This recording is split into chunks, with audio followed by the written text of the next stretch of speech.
California just became the fourth largest economy in the entire world. So I want to take a look at some comparisons, see how California is growing relative to entire countries. Maybe we're on track to become the third largest economy in the entire world. It's kind of wild to think that just a state within the United States has a larger economy and is growing faster than most other entire countries. It's like if you took Canada, for example, and one of their provinces was growing faster than the entire United States. It's not really a realistic thing to think about, but yet it is happening within the United States. So let's go ahead and take a look at what the comparisons are, see how California is performing relative to the entire country, as we are on the brink of a potential recession happening within the next couple years. So I want to see if maybe California is somewhat protected against that. So this is the announcement here, April 23rd, California is now the fourth largest economy in the world.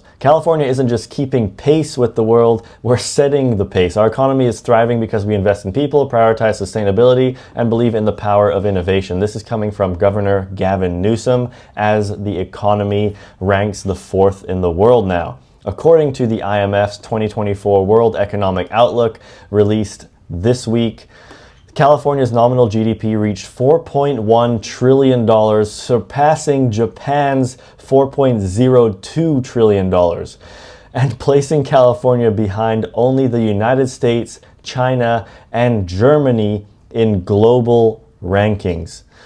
That is wild, outperforming the nation. California's economy is growing at a faster rate than the world's top three economies. In 2024, California's growth rate of 6% outpaced the top three economies, US 5.3, China 2.6, and Germany 2.9.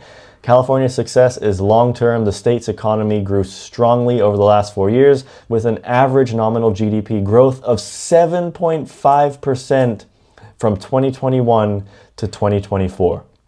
Preliminary data indicates India is projected to surpass California by 2026. That's pretty interesting. So let's take a look at where we rank on the charts. Obviously, United States is number one, probably will be for the foreseeable future, as we are the number one consumer in the entire world. China, number two. They're the number one manufacturer in the entire world. No surprise. I wonder if China's ever going to catch up to the US. Maybe we do a flip-flop within the next 50 years. Who knows what's going to happen there? But as of right now, they're still a little over $10 trillion behind the US. Germany, 4.6.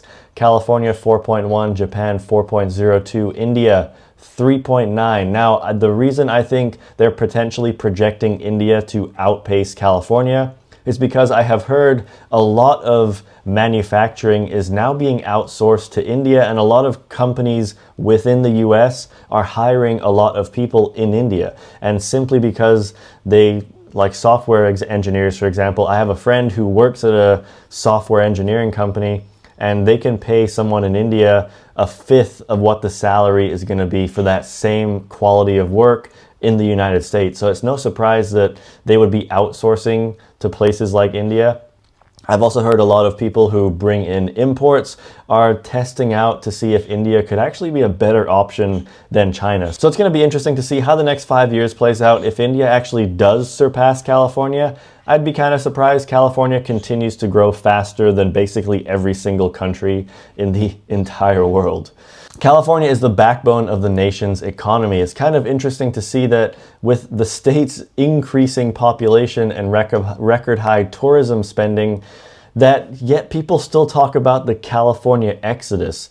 You've heard a lot of people say Texas is having a lot of people from California move there, as well as Florida, and that may have been true in 2020 and 2021, but I think you're actually starting to see the reverse, where a lot of people who bought in Texas, bought in Florida, are realizing it is just not the same as California and might actually be moving back. I've seen a lot of people talking about this on social media where they regret their move from California to other states, and now they're thinking of moving back. And it kind of makes sense when you look at the real estate market, because California has been outperforming both of those states. Inventory in Texas and Florida has been skyrocketing and is now surpassing 2019 levels, where in California we're still lower than pre-COVID listings. So in 2019, I believe California had almost 100,000 homes on the market, and we are still significantly below that, whereas Florida and Texas are actually surpassing those levels.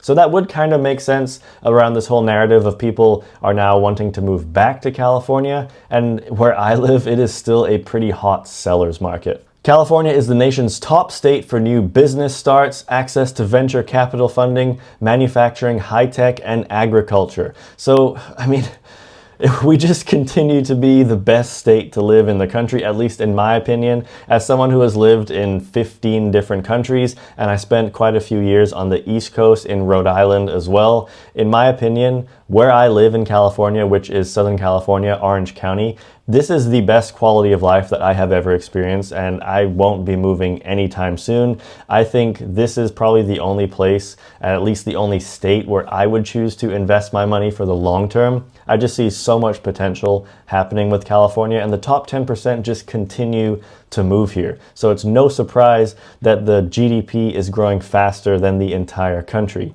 The state drives national economic growth and also sends over $83 billion more to the federal government than it receives in federal funding. California is the leading agricultural producer in the country and is also the center for manufacturing output in the United States, with over 36,000 manufacturing firms employing over 1.1 million Californians. This is just actually unbelievable that a state is providing so much growth and so many opportunities, and it's growing faster than most countries. I've never really looked into the specifics of the California economy and the growth and everything like that, but I have always been aware that at one point it was the 6th, then the 5th, and now the 4th largest economy in the world. So it's pretty interesting to actually see, the growth behind it, how it's performing relative to other countries. In my opinion, I think we're going to see the United Kingdom have a declining GDP. I think if we enter a recession, you're probably going to have the United States as a whole declining, having their GDP decline.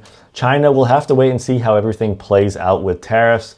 I wouldn't be surprised if they just have deals with other countries and start exporting more to those countries. But do remember that the United States is the #1 consumer.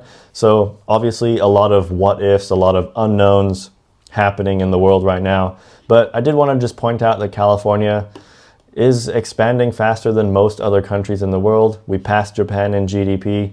We'll have to wait and see what happens with Germany. Perhaps in the next couple of years, California actually overtakes Germany and becomes the 3rd largest economy in the world. If you like this video, subscribe for more. Let me know your thoughts in the comments. Do you think California is going to fall behind? Do you think they're going to outperform for the next couple of years? Let me know.